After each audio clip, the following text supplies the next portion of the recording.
तो आज हम बात कर रहे हैं कैटरैक्ट के।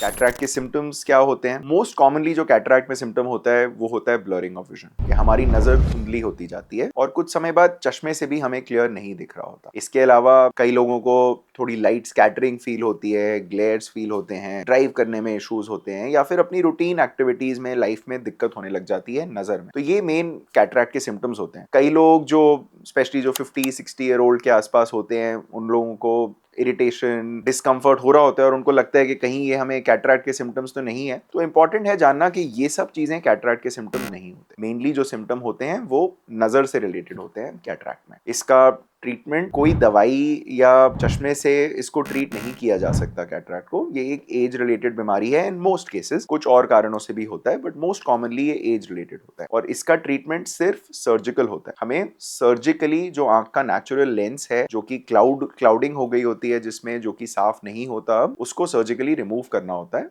और उसके बदले एक आर्टिफिशियल लेंस इम्प्लांट करना होता है। ये लेंसेज आजकल बहुत डिफरेंट तरह के आते हैं। मोनोफोकल लेंसेज होते हैं मोस्ट कॉमनली यूज, जिसमें कि आपकी लगभग डिस्टेंस की ग्लासेस की डिपेंडेंस भी हट जाती है साथ में, पर आपको पास का चश्मा पहनना पड़ता है। इसके अलावा मल्टीफोकल लेंसेज भी होते हैं, जिसमें कि आपकी दूर की, पास की काफी हद तक डिपेंडेंस ऑन ग्लासेस हट जाए। तो बहुत एडवांस लेंसेज आजकल अवेलेबल हैं, बहुत वेराइटीज ऑफ लेंसेज अवेलेबल हैं। मल्टीफोकल लेंसेज में भी डिफरेंट कैटेगरीज होती हैं, जो कि हर इंसान अपनी नीड्स के हिसाब से चूज कर सकता है। ऐसा नहीं है कि एक पर्टिकुलर टाइप ऑफ लेंस दूसरे पर्टिकुलर टाइप ऑफ लेंस से बेटर है, कि मल्टीफोकल बेस्ट है, मोनोफोकल खराब है। ऐसा नहीं है। हर लेंस के अपने बेनिफिट्स, अपने ड्रॉबैक्स, अपने एडवांटेजेस, अपने डिसएडवांटेजेस होते हैं। तो आपकी विजुअल नीड्स के हिसाब से इंपॉर्टेंट है कि आप अपने सर्जन से डिस्कस करें कि आपके लिए कौन सा लेंस बेस्ट रहेगा। इन टर्म्स ऑफ सर्जरी भी आजकल बहुत एडवांसमेंट्स हो गई हैं, जैसे कि माइक्रो इंसिजन कैटरैक्ट सर्जरी, जिसमें कि सिर्फ 2.2 मिलीमीटर की आंख के अंदर एंट्री बनाई जाती है, जिसके साथ आपका लेंस को